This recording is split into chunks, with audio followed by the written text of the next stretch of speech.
Primero de todo, quiero decir que es un gran privilegio, una gran alegría poder volver a participar en una de vuestras vigilias. Participé, creo, la primera vez en la sexta, luego en la anterior, que era la octava, y ahora la novena. Y es un gran placer porque una de mis pasiones es predicar el Evangelio y dar temas, ¿no?, a los demás para que también compartir el conocimiento que uno va adquiriendo, de esta forma ir compartiendo la palabra de Dios.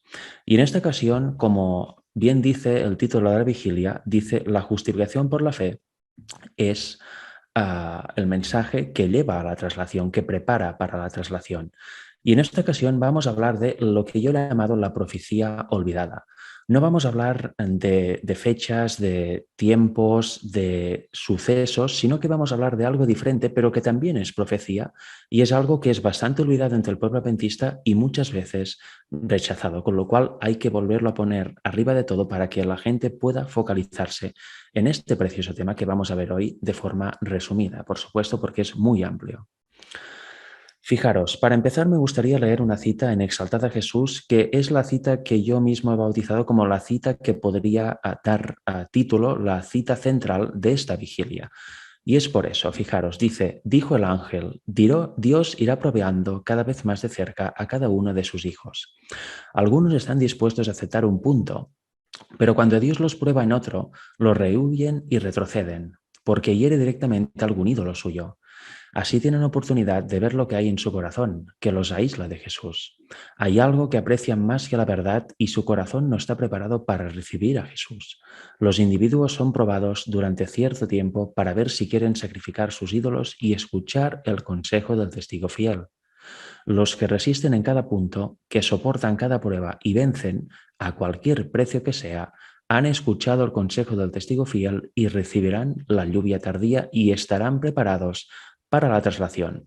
Por esa última frase, estarán preparados para la traslación, creo que puede ser la cita central de esta vigilia. Y hoy vamos, en mi tema al menos, vamos a profundizar en esto.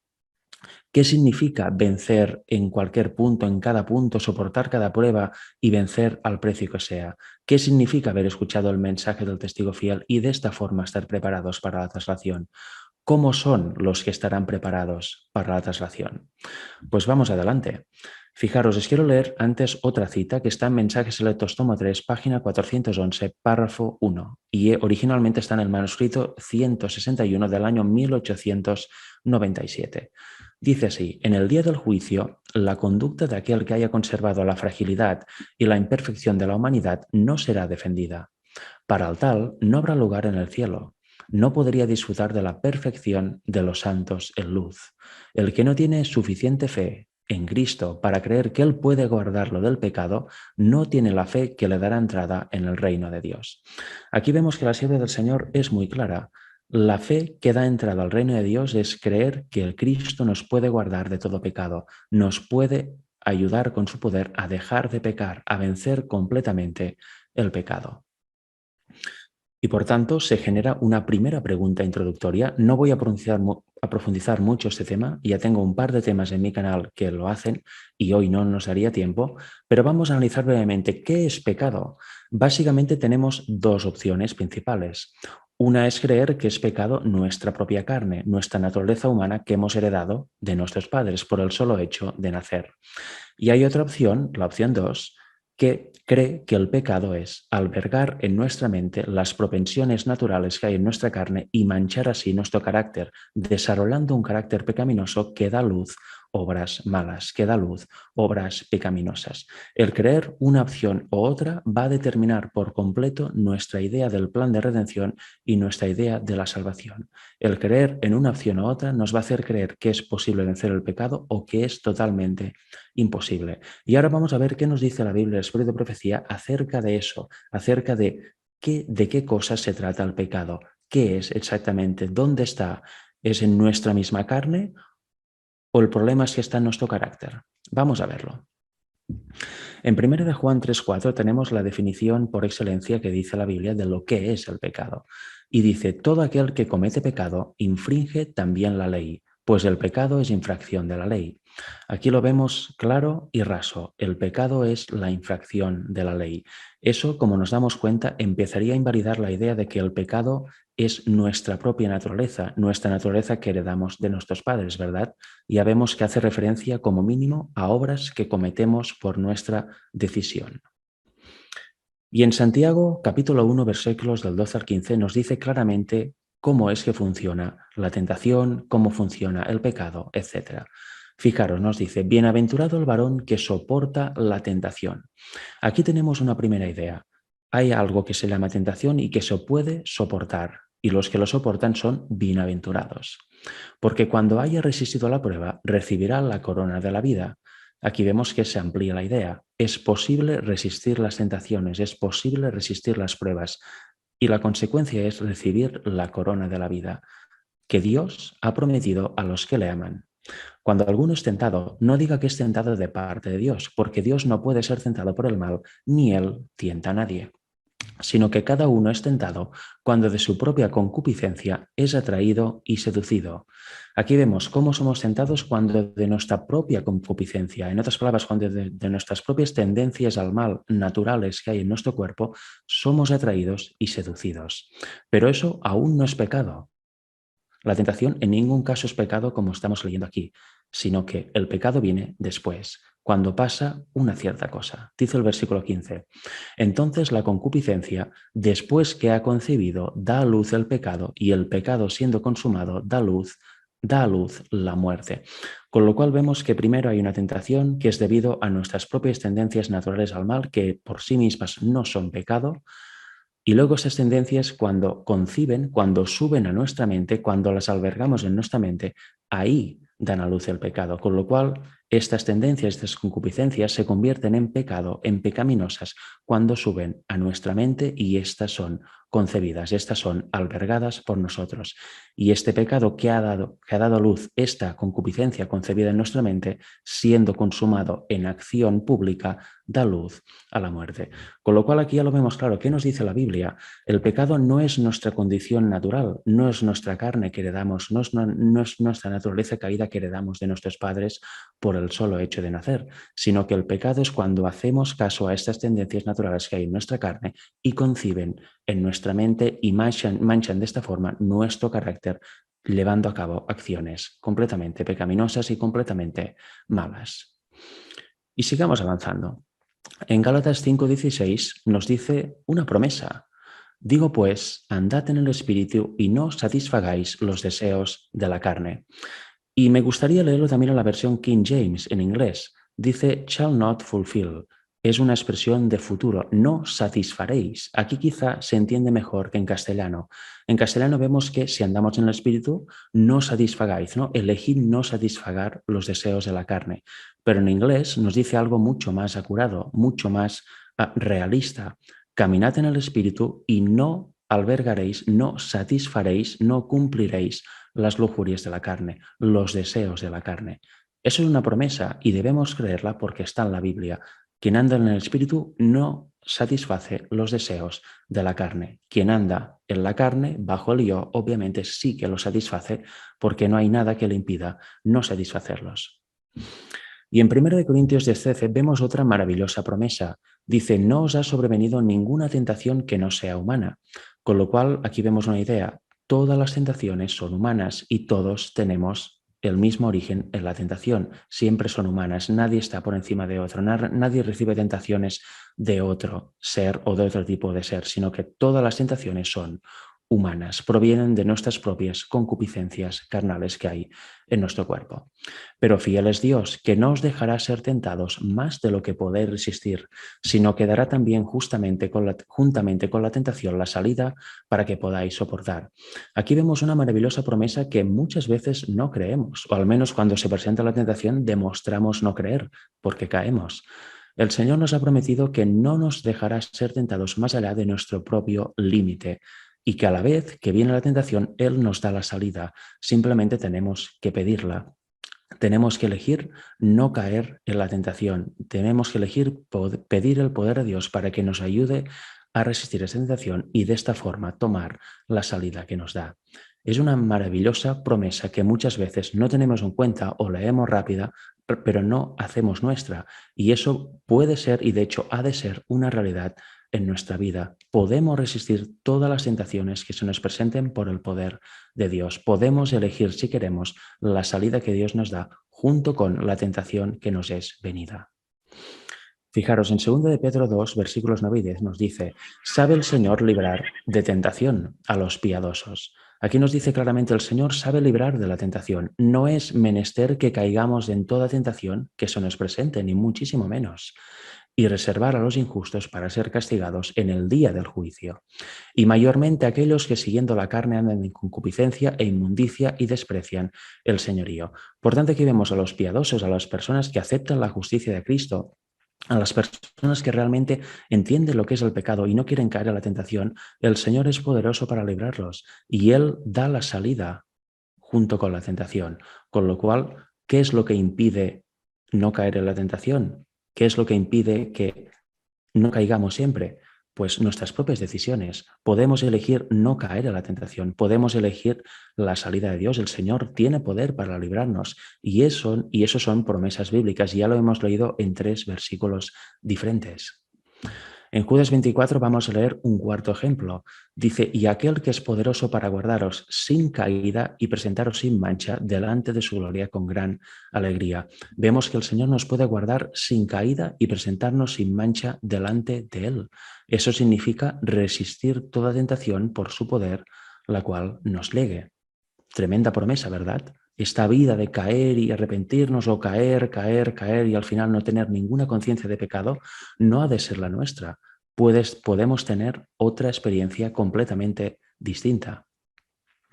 En 1 de Juan 3, versículos del 6 al 10, nos dice algo aún más impresionante, que muchas veces queremos adaptar a nuestra propia conciencia, adaptar a nuestros propios razonamientos, pero lo que debemos hacer en realidad es entender lo que dice aquí y aceptarlo tal como lo dice. Debemos creer la Biblia y debemos creer las promesas del Señor.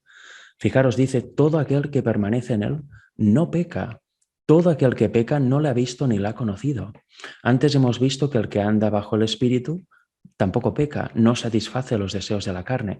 Y aquí nos dice que el que permanece en el Señor no peca, y aquel que peca no lo ha visto ni lo ha conocido. Con lo cual aquí tenemos un gran baño de humildad, ¿verdad? A veces podemos pensar: yo hace mucho que ando con el Señor, ¿pero sigues pecando? Pregúntate eso: ¿sigues pecando? Si sigues pecando es que aún no has conocido al Señor como deberías conocerlo, ni lo has visto como deberías verlo, porque el que permanece siempre, constantemente en el Señor, no peca, siempre resiste la tentación por su poder. Hijitos, dice el versículo 7, nadie os engañe. El que hace justicia es justo como Él es justo.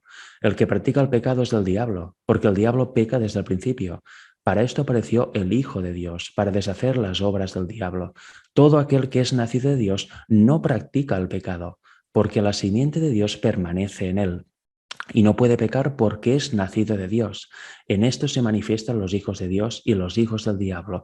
Todo aquel que no hace justicia y que no ama a su hermano no es de Dios. Fijaros, aquí aún va más allá. Dice que el que es nacido de Dios no practica el pecado porque no puede pecar debido a que es nacido de Dios. Y es que es evidente, si estamos siempre permanentes en Él, si estamos siempre permaneciendo en el Señor, estamos dominados por el Espíritu de Dios. Y quien está dominado por el Espíritu de Dios no puede pecar, siempre elegirá no pecar, siempre elegirá la salida cuando venga la tentación. En cambio, si somos hijos del diablo y no estamos bajo el Espíritu, obviamente seguiremos pecando, porque el diablo peca desde el principio. Y aquí vemos en el versículo 10 algo más a añadir a la secuencia. El que no ama a su hermano no es de Dios. El amor es lo que mueve al verdadero Hijo de Dios. El amor es lo que mueve a guardar la ley de corazón. Quien no es capaz de amar a su prójimo no es de Dios, porque Él nos amó y nosotros le amamos porque Él nos amó.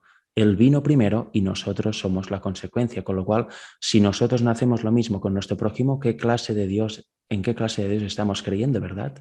No estamos entendiendo el carácter del Señor. En esta maravillosa cita nos lo explica aún más claramente. El deseo de todas las gentes, página 98 en adelante. Dice: viene el príncipe de este mundo, dice Jesús, mas no tiene nada en mí. Eso está en Juan 14:30. Eso es un versículo que muchas personas que no comprenden correctamente la naturaleza humana la cual adoptó Jesús, tuercen de una manera tremenda. Pero entendiéndolo correctamente, y en esta cita se nos dice, veremos a qué se refiere. ¿Por qué no había nada en mí? ¿Por qué Jesús dijo, no hay nada en mí? de pecado. Por lo siguiente, no había en él nada que respondiera a los sofismas de Satanás. Él no consintió en pecar. Él sometió durante toda su vida estas tendencias naturales que tenemos en nuestra carne y nunca dejó que subieran a su mente, nunca dio paso a la secuencia que hemos leído en Santiago 1, que éstas conciben en nuestra mente y luego dan a luz el pecado. Él jamás hizo eso, él no consintió en pecar nunca. Y dice, ni siquiera por un pensamiento cedió a la tentación, nunca jamás. Por supuesto en hecho no, pero tampoco en pensamiento. Nunca concibió la concupiscencia en su mente. Siempre se mantuvo a raya, siempre mantuvo a raya las bajas pasiones que hay de forma natural en nuestro cuerpo. Así también podemos hacer nosotros. Esa es una gran promesa que ya hemos leído en los versículos bíblicos. Él como hombre lo hizo. Nosotros también podemos hacerlo y lo iremos viendo a lo largo de las citas que vamos a leer en esta breve presentación. Luego sigue diciendo, la humanidad de Cristo estaba unida con la divinidad. Fue hecho idóneo para el conflicto mediante la permanencia del Espíritu Santo en él. Y él vino para hacernos participantes de la naturaleza divina. Mientras estemos unidos con él por la fe, el pecado no tendrá dominio sobre nosotros. Eso lo acabamos de leer en 1 de Juan 3, ¿verdad? Versículos del 6 al 10. Mientras estemos unidos a él, al Señor, a la vid, el pecado no tendrá dominio sobre nosotros. No podremos pecar porque siempre elegiremos no pecar, porque estaremos en el Espíritu, bajo su cuidado. Dios extiende su mano para alcanzar la mano de nuestra fe y dirigirla a asirse de la divinidad de Cristo, a fin de que nuestro carácter pueda alcanzar la perfección. Aquí ya vamos viendo una vez más que lo que es el pecado no se refiere a nuestra naturaleza, sino que se refiere a no concebir nuestras tendencias en nuestro carácter. Nuestro carácter ha de alcanzar la perfección. Es posible, Cristo lo hizo, con lo cual nosotros también podemos hacerlo, como dice la cita. Y Cristo nos ha mostrado cómo puede lograrse esto. ¿Por medio de qué venció él en el conflicto con Satanás? Por la palabra de Dios. Sabéis, mucha gente dice, Cristo no pecó porque era Dios. Pero eso es una gran barbaridad, porque él vino como hombre y no usó su divinidad para nada. Él vivió como hombre y venció la tentación como nosotros podemos hacerlo, con el poder de Dios en él. Por tanto, por medio de que él venció, porque creyó las promesas de la palabra de Dios e hizo uso de ellas. Solo por medio de la palabra pudo resistir la tentación. Escrito está, dijo, y a nosotros nos son dadas preciosas y grandísimas promesas para que por ellas fueses hechos participantes de la naturaleza divina, habiendo huido de la corrupción que está en el mundo por concupiscencia. Y si seguimos adelante, vamos a leer 2 Corintios 10, versículos del 3 al 6, porque vamos a ver otra cosa que debemos creer, porque está en la Biblia y que muchas veces nos cuesta mucho de creer. Fijaros, dice, pues aunque andemos en la carne, andamos en este cuerpo carnal, no podemos deshacernos de él. El cuerpo se transforma, como dice 1 Corintios 15, al cuando venga Jesús. Este cuerpo se transforma en inmortal e incorruptible cuando venga Jesús. Andamos con este mientras estemos vivos aquí. Pero no militamos según la carne, no hacemos caso a las tendencias naturales que hay en nuestro cuerpo y por tanto nuestro carácter no se debe contaminar. Porque las armas de nuestra milicia no son carnales, sino poderosas en Dios para la destrucción de fortalezas, derribando argumentos y toda altivez que se levanta contra el conocimiento de Dios y llevando cautivo todo pensamiento a la obediencia a Cristo, y estando prontos para castigar toda desobediencia cuando vuestra obediencia sea perfecta. Aquí dice algo tremendo, llevar cautivo todo pensamiento a la obediencia de Cristo. ¿Alguno de nosotros ha hecho o hace eso? ¿Creemos que eso puede ser posible? Porque en general nuestra mente es el lugar de actuación que tenemos donde no hay ley, donde nadie nos puede controlar, donde nadie nos ve, en nuestro lugar secreto. Con nuestra mente, nuestros pensamientos podemos hacer todas las barbaridades que se nos ocurran. Nadie lo sabrá. Pero la Biblia nos dice que podemos llevar cautivo todo pensamiento a la obediencia de Cristo. No es necesario seguir albergando esos pensamientos pecaminosos que pueden dar a luz a obras pecaminosas. Andamos en la carne, en nuestro cuerpo pecaminoso, pero no debemos militar según la carne. Podemos llevar todo pensamiento a la obediencia de Cristo. Es una maravillosa promesa.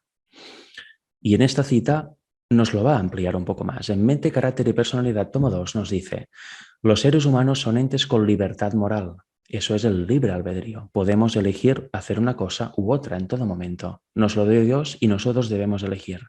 Y como tales, deben obligar sus pensamientos para que transcurran por los canales apropiados.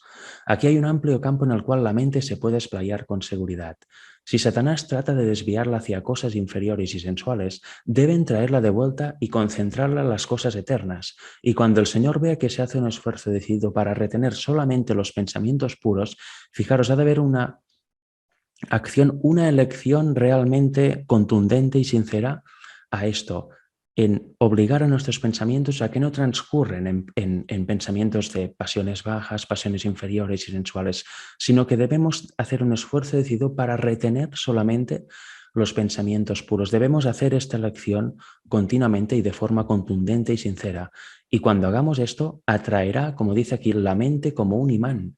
Limpiará los pensamientos y los capacitará para que se purifiquen de todo pecado secreto. El Señor hará eso cuando vea que hay realmente una voluntad decidida de servirle y de obligar a nuestros pensamientos a que sean puros, a desechar todos si son inferiores, sensuales, etc. Y aquí nos cita un texto que acabamos de leer: derribando argumentos y toda altivez que se levanta contra el conocimiento de Dios y llevando cautivo todo pensamiento a la obediencia a Cristo. ¿Veis cómo se hace el llevar todo pensamiento a la obediencia a Cristo? Una decisión totalmente sincera y contundente de que nuestros pensamientos puros se retengan y los otros sean desechados, que ya no se manifiesten en nuestra mente. Luego el Señor atrae la mente nuestra a la suya como un imán y nos limpiará de todo pensamiento impuro, nos purificará. La primera obra que tienen que hacer los presuntos reformadores consiste en purificar la imaginación. Si la mente se desvía en una dirección equivocada, debe ser obligada a volver y espaciarse solo en temas puros y elevados. Cuando se vean tentados a ceder ante una imaginación corrompida, deben huir hacia el trono de la gracia y orar pidiendo fortaleza del cielo. Con la fuerza de Dios se puede disciplinar la mente para que se concentre en las cosas puras y celestiales. Y aquí hay algo muy interesante. Cuando se manifiesta la tentación y somos tentados a hacer algo, el problema que tenemos es que nos gusta aquella tentación. De forma natural nos gusta. Y en aquel momento preciso es cuando debemos arrodillarnos, si se puede, o si no, cerrar los ojos y empezar a orar al Señor para que nos libre de esa tentación, para que nos ayude a luchar contra nuestra carne, porque sin su ayuda es imposible vencer cualquier tentación. Con lo cual aquí vemos, es peligroso porque cuando viene la tentación nos gusta y debemos negarnos a nosotros mismos. Si lo hacemos, Él atraerá nuestra mente a la suya como un imán y nos purificará y nos librará de la tentación. Más claro imposible, ¿verdad? Este consejo, esta promesa inspirada. Luego, Manuscritos Inéditos, volumen 2, nos dice así: si nuestro carácter es defectuoso, no podremos entrar por las puertas que la misericordia le ha abierto a los obedientes, ya que la justicia está a la entrada y demanda santidad y pureza en todos los que desean ver a Dios. Ya vemos, si nuestro carácter es defectuoso, no podremos entrar al cielo, no habrá vida eterna para nosotros. Si la justicia distinguiera y fuera posible que la misericordia divina abriera las puertas a todos sin tomar en cuenta el carácter, surgiría una situación de descontento y rebelión en el cielo peor que la que hubo antes que Satanás fuera expulsado. La paz, la felicidad y la armonía del cielo se resquebrajarían. La traslación de la tierra al cielo no transformará el carácter de los seres humanos. Cuando venga Jesús, nos transforma el cuerpo, nos transforma la carne, pero el carácter ya debe estar transformado antes, mientras vivamos, para poder ser idóneos para la vida eterna. La felicidad de los redimidos, que en el cielo es el resultado de los caracteres formados en esta vida, siguiendo el modelo de Cristo, los santos en el cielo primero habrán sido santos en la tierra. Qué importante, ¿verdad? A veces nos centramos mucho en ciertas cosas de la Biblia, nos obsesionamos con ciertos temas y olvidamos este. Podemos saber la Biblia de pe a pa, pero si no tenemos un carácter a semejanza del de Cristo, si tenemos un carácter defectuoso, no vamos a heredar la vida eterna. Sería un auténtico suplicio para nosotros. Ya vemos cuál es la norma del Señor, ¿verdad? Fijaros, en Consejos para los Maestros nos dice: algunos pueden considerar imposible esta obra de transformación completa. Y es verdad, podemos leer eso y decimos, esto es imposible. No, es imposible por nuestros méritos, por nuestras propias fuerzas, pero es totalmente posible con la ayuda del Señor. Y de hecho es y ha de ser así. Pero si lo fuera, ¿por qué haríamos el gasto que representa al intentar realizar la obra de la educación cristiana? Nuestro conocimiento de lo que significa la verdadera educación debe inducirnos a buscar siempre la estricta pureza de carácter. Aquí vemos la verdadera obra de la educación cristiana. Es buscar la estricta pureza del carácter, es buscar la perfección en carácter. En Consejos para la Salud nos dice: sobre todos los demás pueblos del mundo, los adventistas del séptimo día debían ser modelos de piedad, santos de corazón y conducta. Si los que hacen tan alta profesión de fe se complacen en el pecado y la iniquidad, su culpa sería muy grande. Los que no controlan sus pasiones bajas no pueden apreciar la expiación ni darle el valor correcto al alma. No experimentan ni entienden la salvación. La gratificación de los instintos animales es la más alta ambición de sus vidas. Dios no aceptará otra cosa que no sea la pureza y la santidad. Una mancha, una arruga, un defecto en el carácter los excluirá para siempre del cielo, con todas sus glorias y tesoros. Estamos viendo una serie de citas que todas van en la misma línea. Una sola mancha, una cosa que no sea pureza y santidad, nos excluye por completo del cielo.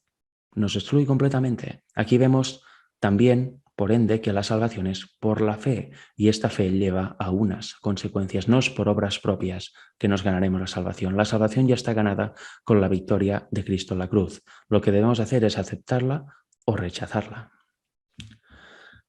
Siguiendo con esta cita dice: se ha hecho amplias provisiones para todos los que sincera, reflexiva y seriamente se empeñan en la obra de perfeccionar la santidad en el temor de Dios. Fortaleza, gracia y gloria han sido provistas a través de Cristo para que los ángeles y ministradores las lleven a los herederos de la salvación. Nadie es tan bajo, tan corrupto y vil que no pueda encontrar en Jesús, quien murió por él, fortaleza, pureza y justicia. Si consienten apartarse de sus pecados, cesar en su proceder inicuo y volverse con un corazón sincero al Dios vivo. Si consentimos en apartarnos de nuestros pecados y confiar en las promesas del Señor y pedir con ahínco que nos libre de la tentación cada vez que se presente, podemos volvernos de nuestros malos caminos. Si vamos con corazón sincero, si realmente queremos extirpar de nuestra imaginación, de nuestra mente, todo pensamiento bajo e impuro. Aquí es una gran promesa: nadie es tan bajo. Puedes tener un pecado tremendo que se presenta cada 2 por 3 y no paras de caer. Nadie es tan bajo, tan corrupto y vil que no pueda encontrar en Jesús alguien que le libre del pecado y deje de pecar por completo. Cada uno puede tener un pecado en el cual solo pensar en él es el más fuerte para esta persona, pero podemos vencerlo con la ayuda del Señor. Y de hecho, si no lo vencemos es porque en el fondo no tenemos fe en las promesas y no queremos. Y eso es una gran tristeza, ¿verdad? Aquí al final nos cita Romanos 6, 12, 13, que dice: no reine pues el pecado en vuestro cuerpo mortal, de modo que lo obedezcáis en sus concupiscencias, ni tampoco presentéis vuestros miembros al pecado como instrumentos de iniquidad, sino presentaos vosotros mismos a Dios como vivos de entre los muertos y vuestros miembros a Dios como instrumentos de justicia, no de iniquidad. Profesos cristianos, aunque no se os dé más luz que la contenida en este texto, no tendréis excusa si permitís que os controlen las bajas pasiones. Una vez más, en la misma línea, aunque hubiera solo este texto, es más que suficiente para vencer el pecado e ir al Señor en busca de ayuda. No hay excusa para decir que pecaremos hasta que Jesús venga o que no podemos dejar de pecar, como está tan de moda en ciertos pastores de la Iglesia adventista y en el profeso mundo cristiano fuera del adventismo. Si alguien nos dice eso, os está mintiendo. Es la voz del diablo para que os lleve a perdición completa. En Sermones Escogidos, tomo 2, nos dice: nuestro Salvador era la majestad del cielo, el Rey de gloria, pero dejó a un lado su manto y su corona reales y revistió su divinidad de humanidad para experimentar en sí mismo los sufrimientos y las tentaciones. Él como hombre, Jesús como hombre, experimentó en sí mismo los sufrimientos y tentaciones, y eso lo dice muy bien Hebreos. Vino para ser nuestro garante, para vencer por nosotros, para vivir por nosotros una vida sin pecado, para que mediante su poder nosotros obtuviéramos la victoria sobre el pecado. Si algo nos dice que no está en ningún lugar que se pueda obtener la victoria sobre el pecado, le podéis decir claramente que está mintiendo o realmente está realmente en un estado de ignorancia tan impresionante que debe empezar a conocer de inmediato. Podemos obtener la victoria sobre el pecado, y eso es gracias a que Cristo vino como hombre con nuestra misma carne y sangre, fue tentado exactamente igual que nosotros, pero él jamás pecó, como hemos visto antes, ni siquiera cedió a la tentación en un solo pensamiento. Vivió por nosotros una vida sin pecado, y gracias a esta victoria podemos también hacer lo mismo con su poder, haciendo exactamente lo mismo que él hizo como hombre, dependiendo completamente del poder de Dios. Los que creen en Cristo y guardan sus mandamientos no están bajo las ataduras de la ley de Dios, porque para los que creen y obedecen, su ley no es una ley de servidumbre, sino de libertad. Todo el que por fe obedece los mandamientos de Dios alcanzará la condición sin pecado en que vivía Adán antes de su transgresión. Tremenda cita, ¿verdad? ¿Condición sin pecado a qué se refiere? ¿A su carne? No. Seguimos teniendo nuestro cuerpo pecaminoso, nuestra naturaleza pecaminosa, pero podemos adquirir la condición mental de carácter que tenía Adán antes de pecar. Podemos llegar a la pureza de mente. ¿Y eso cómo se hace? Obedeciendo la fe, por la fe, los mandamientos del Señor. Obedeciendo por la fe y por amor los mandamientos del Señor, aceptando su justicia que nos da gratuitamente. Se puede ir purificando nuestra mente hasta alcanzar la condición sin pecado en que vivía Adán antes de su transgresión. Podemos llegar a la madurez completa de carácter. En Mateo 5, versículos del 43 al 48 nos dice el mismo Jesús: oísteis que fue dicho, amarás a tu prójimo y aborrecerás a tu enemigo. Pero yo os digo, amad a vuestros enemigos, bendecid a los que os maldicen, haced bien a los que os aborrecen y orad por los que os ultrajan y os persiguen, para que seáis hijos de vuestro Padre que está en los cielos, que hace salir su sol sobre malos y buenos y que hace llover sobre justos e injustos. Porque si amáis a los que os aman, ¿qué recompensa tendréis? ¿No hacen también lo mismo los publicanos? Y si saludáis a vuestros hermanos solamente, ¿qué hacéis de más? ¿No hacen también así los gentiles? Sed pues vosotros perfectos, como vuestro Padre que está en los cielos es perfecto. Dios es perfecto en su esfera, es una perfección absoluta, Él nunca hierra y es una perfección que nosotros no podemos ni imaginar. Pero nosotros, como hemos leído ya en estas citas y textos, podemos ser perfectos en nuestra esfera, en la esfera humana, y podemos ser perfectos en cada etapa de nuestra vida.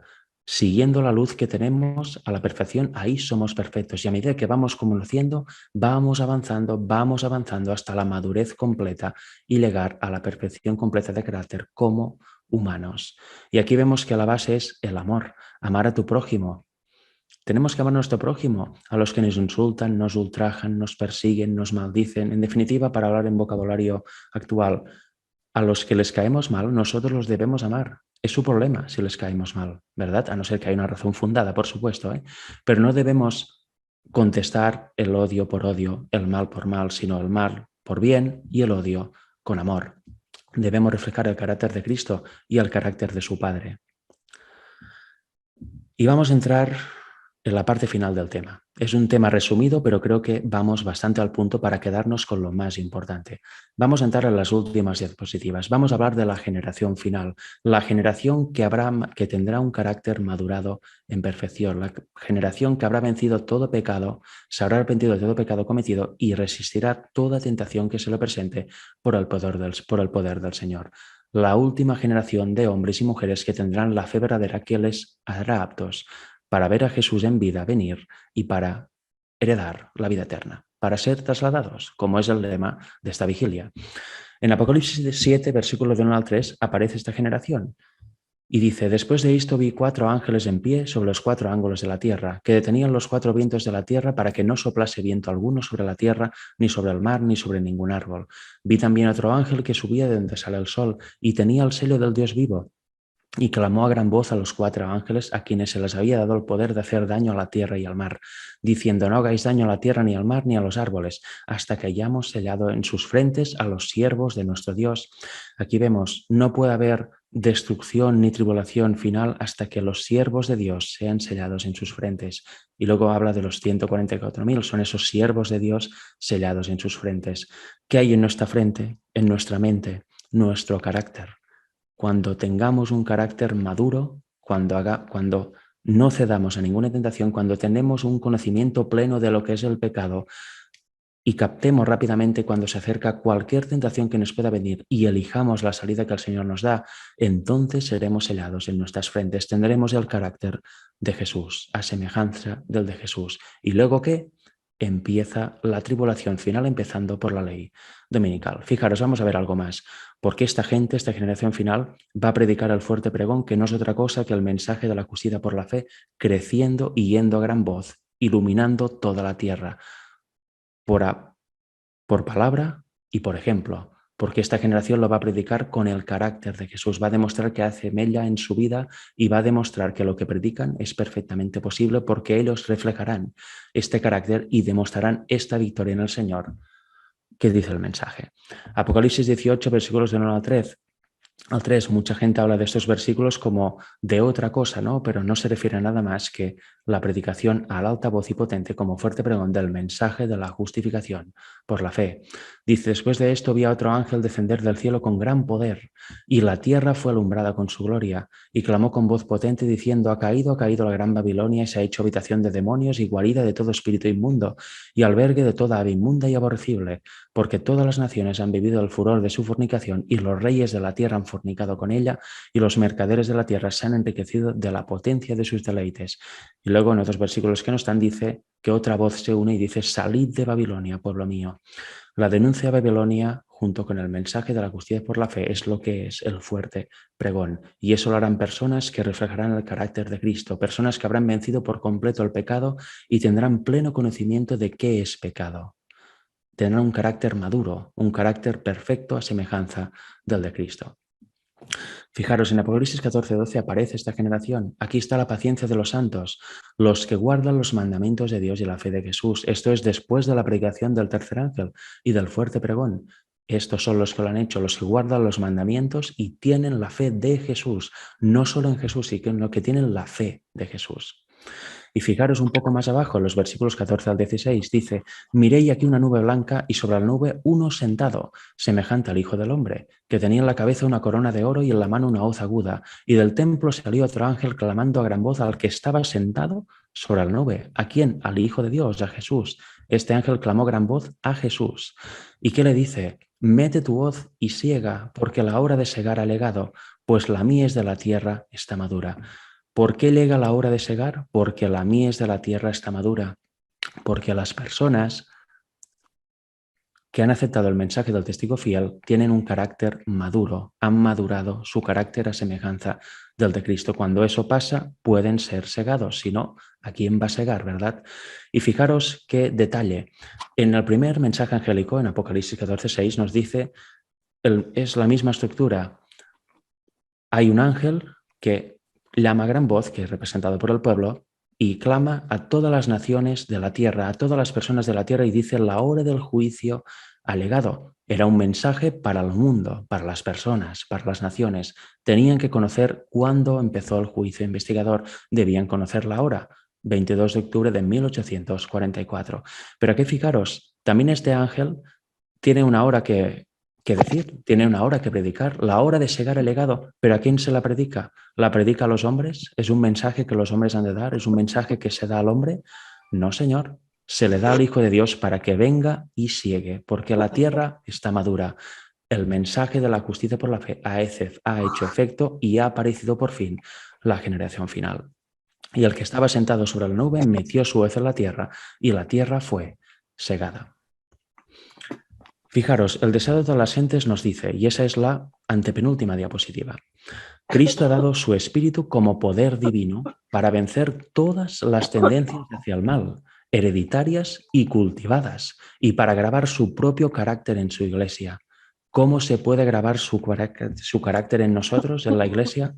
Por el Espíritu de Dios, porque ha dado su espíritu para que nos ayude y haga esta labor.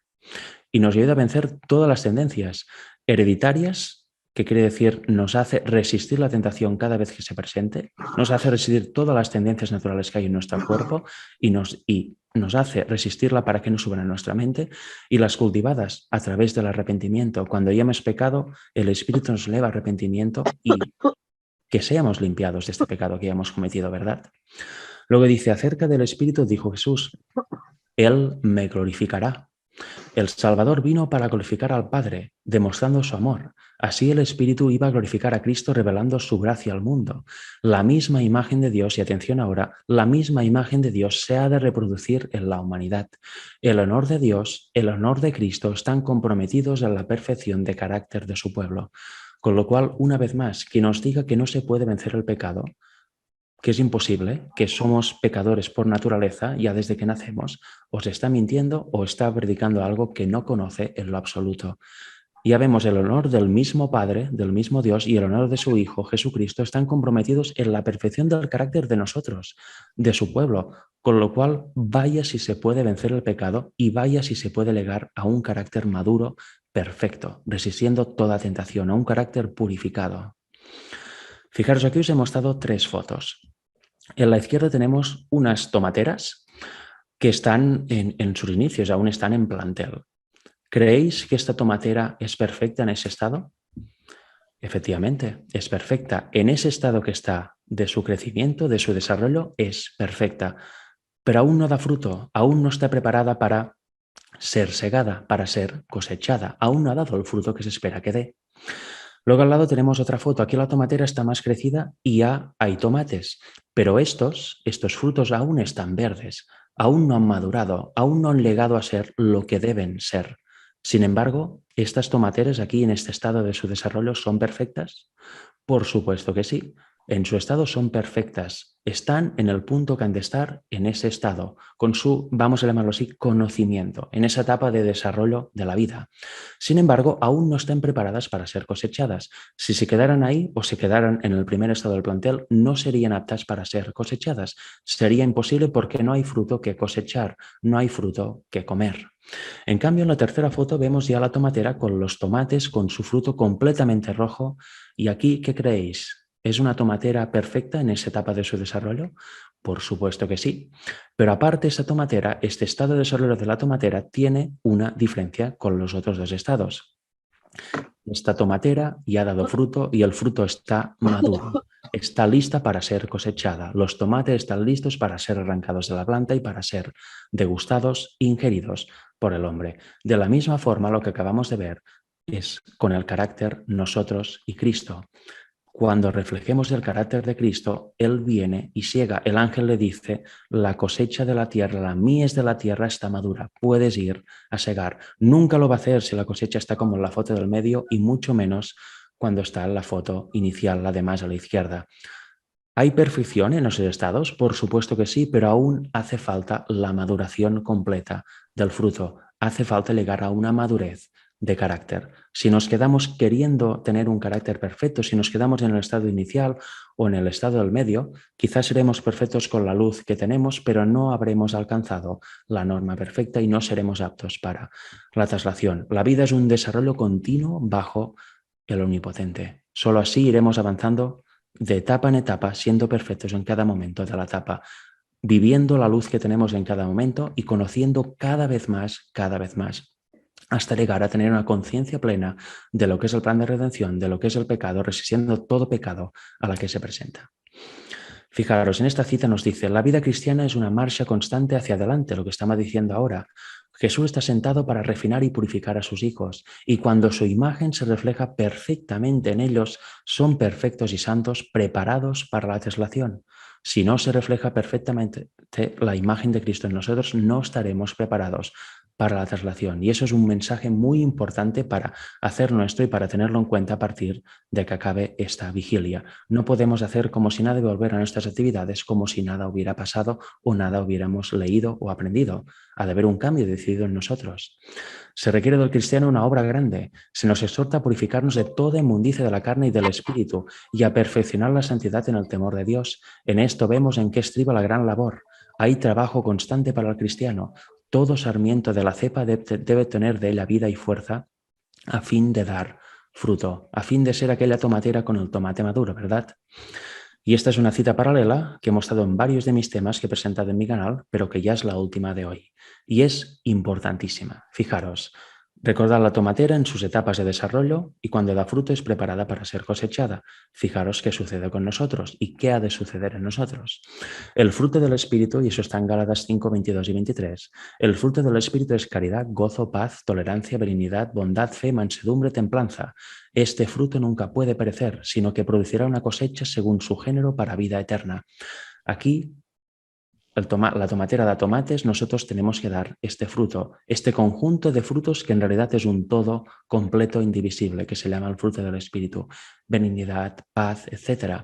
Y cuando eso sucede en nosotros, cuando seamos tomateras llenas de tomates rojos a punto de cosechar, pasa eso, la cosecha. Fijaros, cuando el fruto fuere producido, luego se mete la hoz porque la sigue es legada. Aquí está citando Marcos 4, la sierva del Señor.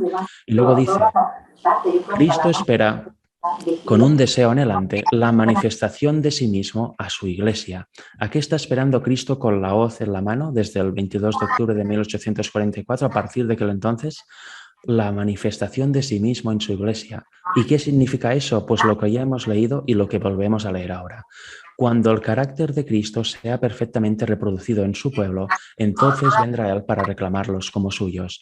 ¿Qué hace el agricultor? Cuando ve la tomatera con tomates rojos, va ahí y los agarra, los cosecha y se los come, o los vende o hace lo que quiera, pero los cosecha. Pues Cristo hará lo mismo cuando el carácter de Él sea perfectamente, no un poco semejante o algo, no, perfectamente reproducido en nosotros, entonces vendrá y segará. Entonces el ángel le dirá, la hora de la siega es llegada, la mies está madura. Este será el momento de la segunda venida de Jesús. Y como hemos visto, tenemos libre albedrío, tenemos libertad moral. El Señor no puede exigirnos tener este carácter para tal momento porque Él ha prefijado, por ejemplo, un tiempo en el cual se cierra la gracia o un tiempo en el cual ha de venir sí o sí. Eso no es consonante con el Evangelio. El Señor vendrá cuando esta generación esté viva y esté aquí, cuando esta generación haya hecho su trabajo, cuando el carácter de Cristo se reproduzca perfectamente en su pueblo. Es una decisión propia, una elección propia. Está profetizado que habrá esta generación, pero esta no será provocada porque ya toca, sino será porque las personas han elegido hacer eso, vencer toda tentación y asirse del poder del Señor. La pregunta es, ¿seremos esta generación? Yo espero que sí. Espero que sí, pero podría ser que no. Ojalá que sea que sí, porque ya llevamos unos 200, no, unos 100 y pico años de retraso. El Señor podía haber venido ya en el 88 y en el 1893, pero no vino a causa de la incredulidad, con lo cual seguiremos los pasos de nuestros antecesores, de nuestros antepasados, o por fin entenderemos el Evangelio y realmente nos purificaremos. Purificaremos nuestro carácter con el poder del Señor. Cuando esto suceda, Él viene a buscar a su pueblo. Cuando la generación esté selada en sus frentes, como hemos visto en Apocalipsis 7, empieza la gran tribulación empezando con la ley dominical y luego ya sin fin hasta la segunda venida. Fijaros, el último párrafo, todo cristiano tiene la oportunidad no solo de esperar, sino de apresurar la venida de nuestro Señor Jesucristo. ¿Y cómo se apresura? Pues así, si todos los que profesen el nombre de Cristo llevaran fruto para su gloria, tuvieran un carácter maduro, un carácter en el cual reconocieran claramente el pecado y eligieran no pecar cuando se presenta cada vez la tentación, pues cuán prontamente se sembraría en todo el mundo la semilla del Evangelio. Rápidamente maduraría la gran cosecha final y Cristo vendría para recoger el precioso grano. Esta es nuestra tarea, queridos amigos y hermanos. Esto es nuestro foco. Ahí es donde debemos enfocarnos, para propiciar por fin la segunda venida de Jesús. A veces podemos hablar mucho de la ley dominical, de la gran tribulación, de tal o de cual, y está bien, pero sucederá cuando haya esta generación formada y eso depende de nuestras decisiones, de nuestras elecciones. Está profetizada que será y espero que sea en nuestros días. Hagamos todo lo posible porque el Señor está presto para venir. Solo quiere que aceptemos su justicia, que nos entreguemos a Él de todo corazón, que le amemos de verdad, que le amemos en nuestra alimentación, en nuestro dinero, en nuestros pensamientos, en nuestros quehaceres diarios, en todo, que le entreguemos por completo su vida y de esta forma Él nos purificará. Entonces se reflejará perfectamente su carácter en nosotros y entonces Él vendrá a buscarnos por fin y nos llevará a la patria celestial. Y hemos visto que si tenemos un defecto, una mancha en nuestro carácter, ya no seremos aptos para el cielo. Con lo cual, dejemos las cosas banales, dejemos de distraernos, dejemos de discutir entre nosotros, entre rivalidades, entre yo y tú y tal y cual, y cada vez más divididos, y empecemos a trabajar la unidad y empecemos a trabajar con el Señor, porque sin trabajar con Él será imposible la unidad y será imposible reflejar el carácter de Cristo. ¿Cómo pensáis que vamos a dar el fuerte pregón? ¿Con el carácter de Satanás? Ahora mucha gente está denunciando a Babilonia con el carácter de Satanás. ¿Eso qué es? Eso es nada, eso es poesía para el diablo, pero no se está haciendo la obra del Señor. Debemos denunciar a Babilonia con el carácter del Señor, contundentemente, pero siempre con el carácter del Señor, como Él hacía. Solo así vendrá Cristo en nuestros días y podemos ir por fin a la patria celestial. Con lo cual, hasta aquí mi tema. Espero que haya servido para reflexionar, para quizá conocer cosas que no se conocían y que realmente no volvamos a nuestras vidas diarias como si nada hubiera pasado, sino que veamos dónde está nuestro foco, dónde tenemos que enfocarnos y cuál es nuestra misión como iglesia. Que Dios os bendiga. Amén, mi hermano Frederick.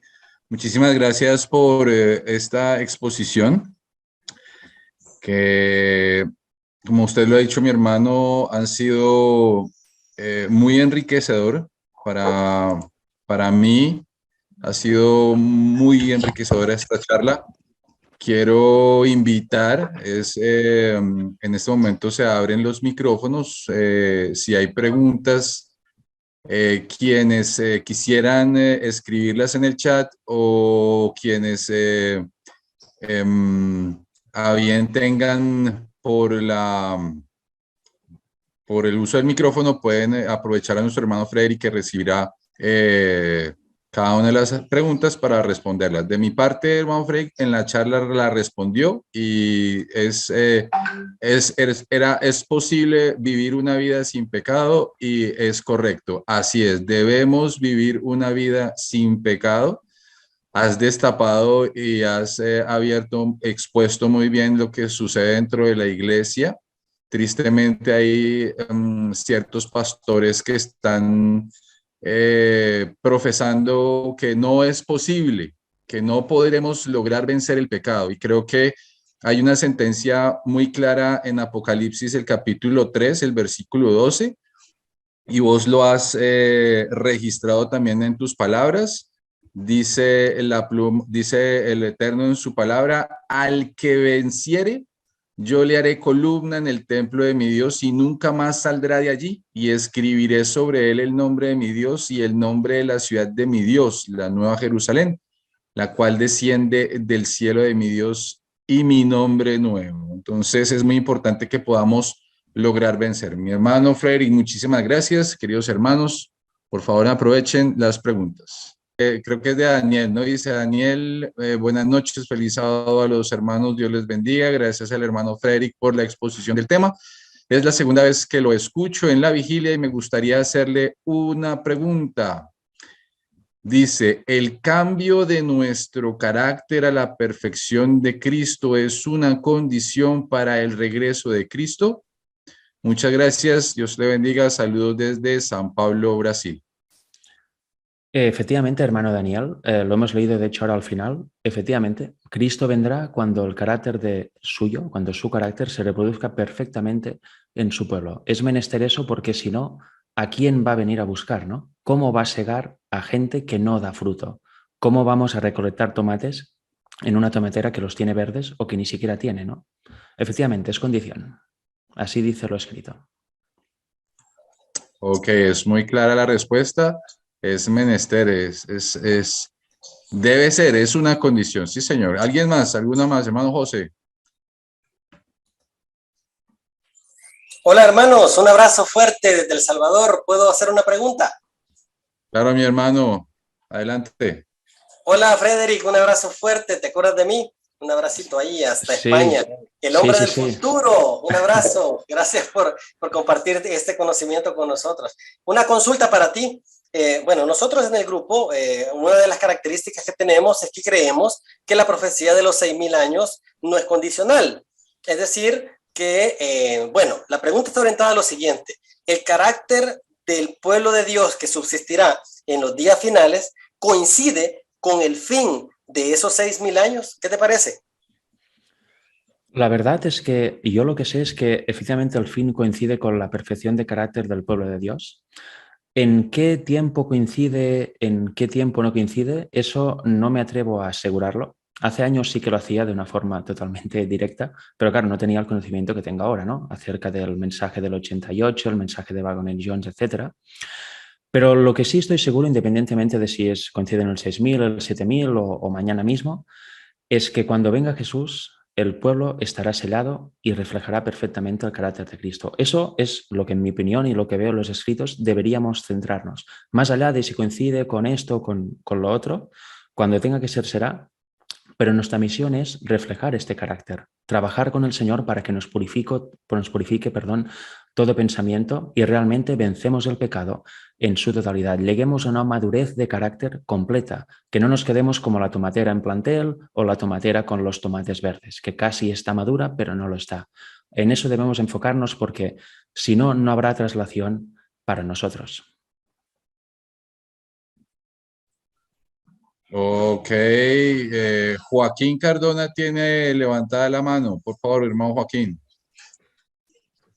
Muchas gracias, hermanos. Yo solamente quería mencionar, pues concordando con lo que dijo el hermano Frederick, que Cristo viene por los que ya están sellados y que han formado y desarrollado el carácter de Cristo. Ahora, no se va a esperar a los que no quisieron y no se dispusieron a que ese carácter se formara en ellos. Claro. La palabra de Dios dice que muchos van a ocupar el lugar de los que se han quitado. Entonces, como eso está ocurriendo ya, no es un asunto de que se va a esperar a los que tienen que hacer. No, tú estás en línea. Si tú no te dispones a la obra del Espíritu Santo, otro va a tomar tu lugar en el momento y va a llegar el tiempo y se acabó. Entonces, se va a completar el número de los sellados, para gloria de Dios. Pero no depende de que Dios espere a alguien para que sea sellado. No, si no está en el tiempo que es para cada uno, va a venir otro y ocupará su lugar. Por eso la advertencia, retén lo que tienes para que ninguno tome tu corona. Muy importante. Efectivamente, cuando el número esté completo, Dios no va a esperar ahí a que Él no se preparó, porque todo el mundo tiene la oportunidad de prepararse y de hecho en el fuerte pregón es cuando el mensaje va a llegar al mundo entero y ahí todo el mundo tomará una decisión inteligentemente en pro o en contra de Dios. Hay una cita en el conflicto que dice que nadie va a recibir la marca de la bestia sin conocer antes plenamente e inteligentemente de qué va la cosa, ¿no? Con lo cual todo el mundo en su decisión habrá rechazado o aceptado al Señor. Por esa razón llegará un día en que se podrá cerrar la gracia y el Señor saldrá de su santuario, porque todo el mundo habrá elegido ya o rechazar o aceptar el mensaje del Señor. Así es. Ok, una pregunta que de pronto sale del tema, pero se puede de pronto responder rápidamente. Sammy pregunta, ¿qué es la traslación? La traslación, hermano Sammy, si hermano Freddy quisiera en breves palabras darle la ilustración. Esa es una, la traslado rápidamente, y la otra es dada por Dani. Dice, hermano Frederick, buenas noches. Me gustaría saber si es necesario salir a vivir al campo para mejorar, moldear el carácter similar a Cristo, o puedo hacerlo dentro de la ciudad. En referencia a la primera pregunta, la traslación es cuando Jesús viene a buscar a su pueblo y se lo eleva al cielo. Eso es conocido como traslación. El pueblo de Dios va de la tierra hacia el cielo durante 1000 años para luego volver a bajar con Cristo a la Nueva Jerusalén y bueno, se recrea la nueva tierra, ¿verdad? Eso es el proceso de traslación, pasar de la tierra al cielo junto con Cristo cuando viene a buscar a su pueblo. Y la segunda pregunta, efectivamente, si se está en el campo, en un lugar apartado de las ciudades, es mucho más fácil moldear un carácter semejante al de Cristo. Muchos inputs no están y sobre todo hay tranquilidad, aire puro, la vista se deleita con otras cosas muy diferentes que lo que se ve en la ciudad y desde luego eso ayuda a transformar nuestro carácter, ¿no? La Biblia dice que por que por contemplación somos transformados. Mucho mejor contemplar la naturaleza que una ciudad llena de coches, de anuncios y todo tipo de sugerencias, ¿verdad? Con lo cual, dentro de las posibilidades de cada uno económicas, es bueno ir al campo y lo más apartado posible. Primero quizá en pueblos y luego en su momento ya más apartado. Pero sí, sí. Ok, perfecto. Creo que muy claro y muy ilustrativo las respuestas. No sé si haya tiempo, alguien más quisiera tener una pregunta. Aprovechemos nuestro hermano Frederick. Dice Ana, solo podemos reflejar el carácter de Cristo si el verdadero Cristo mora en nuestros corazones. Solo así podremos dejar de pecar. Donde está Cristo no puede haber pecado. El que está en Cristo no peca. Gracias, Frederick. Pregunta Visu Pérez, ¿cuál es la diferencia entre la perfección de carácter y perfeccionismo? La perfección de carácter se consigue así, venciendo la tentación con el poder de Dios cada vez que se presente. Sin embargo, el perfeccionismo es algo totalmente diferente. El perfeccionismo es, de hecho, antibíblico y consiste en que yo soy perfecto y ya no puedo pecar más. Puedo elevar la vida que quiera, que yo no puedo pecar más. Está muy relacionado con la carne santa, ¿no? El movimiento de la carne santa. Había una gente en el tiempo de Elena White y ellos, los pioneros y ella, lucharon contra esa doctrina en el cual decían nosotros somos santos, tenemos carne santificada, con lo cual no podemos pecar, somos perfectos. Eso viene a ser más o menos el perfeccionismo, el decir yo no puedo pecar,